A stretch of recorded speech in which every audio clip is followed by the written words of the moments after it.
बड़े ध्यान से सुनना, बड़े गजब की बात है। प्रलय 4 प्रकार की है। कितने कितने प्रकार की? हाँ सुन लो। अब बहुत से लोग कहते हैं प्रलय होगी, प्रलय होगी। कब होगी? बोले कि एक युग समाप्त हो जाएगा चतुर्युगी, तब प्रलय होगी। और हम मर गए आज। अब कल युग समाप्त कब होगा, कैसी प्रलय होगी देखी? तुम्हें दिखाई पड़ी? तो प्रलय 4 प्रकार की होती है, उनको भी सीख लो आज। एक प्रलय तो नित्य होती है। एक प्रलय नित्य होती है। कौन सी? जिस दिन कोई भूत मरता है, जिस दिन कोई मर गया उसकी प्रलय वही है। संसार में अगर कोई व्यक्ति मर गया तो कौन हु हैज सीन टुमारो, कलयुग का वो अंतिम पल प्रलय किसने देखा? उसके लिए तो वही मृत्यु, वही प्रलय है। ध्यान से सुनना, 4 प्रकार की प्रलय। पाराशर जी बोले जिनकी गति कहीं नहीं रुकती, वे अचिन्ह आत्मा सर्वव्यापक भगवान मधुसूदन निरंतर इन मनु आदि रूपों से संसार की उत्पत्ति में स्थित और नाश करते रहते हैं। हे द्विज श्रेष्ठ, समस्त भूतों का 4 प्रकार का प्रलय होता है। समस्त भूतों का 4 प्रकार का प्रलय होता है। निश्चय सर्वभूतानां प्रलयोयम चतुर्विधा। प्रलयोयम चतुर्विधा, 4 प्रकार की। नैमित्तिक, प्राकृतिक, आंत्यातिक और नित्य, ये 4 प्रकार की प्रलय हैं। इनके भेद भी सुन लो। उनमें से नैमित्तिक प्रलय ही ब्रह्म प्रलय है, जिसमें जगतपति ब्रह्मा जी कल्पांत में शयन करने, मतलब ब्रह्म भगवान विष्णु जब कल्प में शयन करने के लिए चले जाते हैं, वो प्रलय सबसे बड़ी प्रलय है। वो कब जाते हैं? जिसमें जगतपति ब्रह्मा कल्पांत में शयन करते हैं तथा प्राकृतिक प्रलय में ब्रह्मांड की प्रकृति में लीन हो जाता है। ज्ञान के द्वारा योगियों का परमात्मा में लीन हो जाना अत्यांतिक प्रलय है। देखो, एक तो प्रलय यह है कि भगवान सोने गए तो समस्त ब्रह्मांड पानी में डूब गया और हो गई प्रलय। एक प्रलय यह है कि योगी जन अपनी इच्छा से वो इस लेवल पे पहुंच जाते हैं कि अपनी आत्मा को परमात्मा में समाहित कर देते हैं, तो वो उनकी प्रलय है। वो दोबारा वापस लौट के आने वाले नहीं हैं।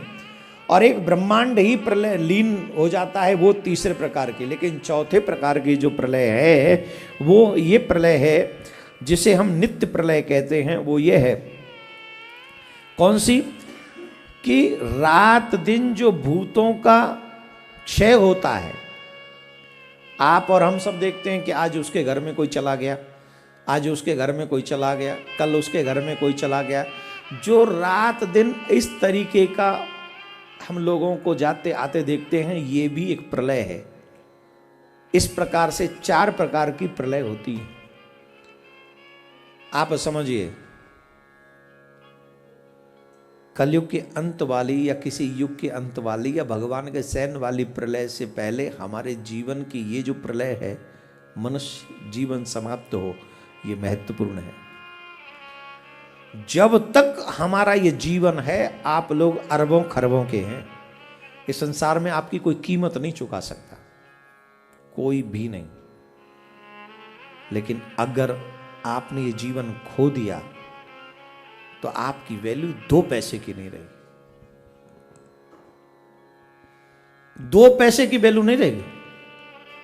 तो उस महाप्रलय को आने से पहले, मीन्स मृत्यु को आने से पहले, अपने जीवन का कुछ कल्याण का मार्ग अपने आप में देख लीजिए। कहते ना, बंधी मुट्ठी लाख की और खुल गई तो खाक की। जिस समय आपका जन्म हुआ आप लाख के हैं, और बिना मुक्ति किए मर गए तो आप खाक के हैं। काहे के? अब आप बताओ, मरनो चाहत कि जिंदो रहनो चाहत? जिंदे नहीं रह सकोगे अगर भगवान के नहीं बने तो। उस प्रलय कालीन स्थिति में हमारी प्रलय तो वही है जब हमारी मृत्यु हो जाए। इसलिए उस मृत्यु को सुंदर बनाने के लिए परम आवश्यक है कि हम और आप सभी भगवान नारायण के चरणों की शरण ग्रहण कर ले, तो हमारा कल्याण हो जाएगा। हे महाराज, वही नित्य प्रलय है। प्राकृतिक महतत्व क्रिया से सृष्टि होती है और वो प्राकृतिक सृष्टि कहलाती है।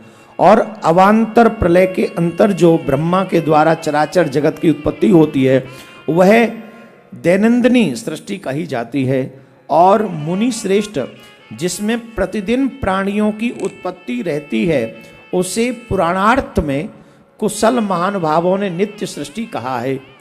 इस तरह समस्त शरीर में स्थित भूत भावन भगवान विष्णु जगत की उत्पत्ति स्थिति प्रलय करते रहते हैं। मैत्रेय जी, सृष्टि स्थित और विनाश की इन तीन वैष्णवी शक्तियों का समस्त शरीर में समान भाव से रहना, संचार होता रहता है। हे ब्राह्मण, ये तीनों महती शक्तियाँ त्रिगुणमयी हैं। अतः जो इन तीनों गुणों का अतिक्रमण कर जाता है, वही परम पद को प्राप्त होता है। बोलो नारायण भगवान की।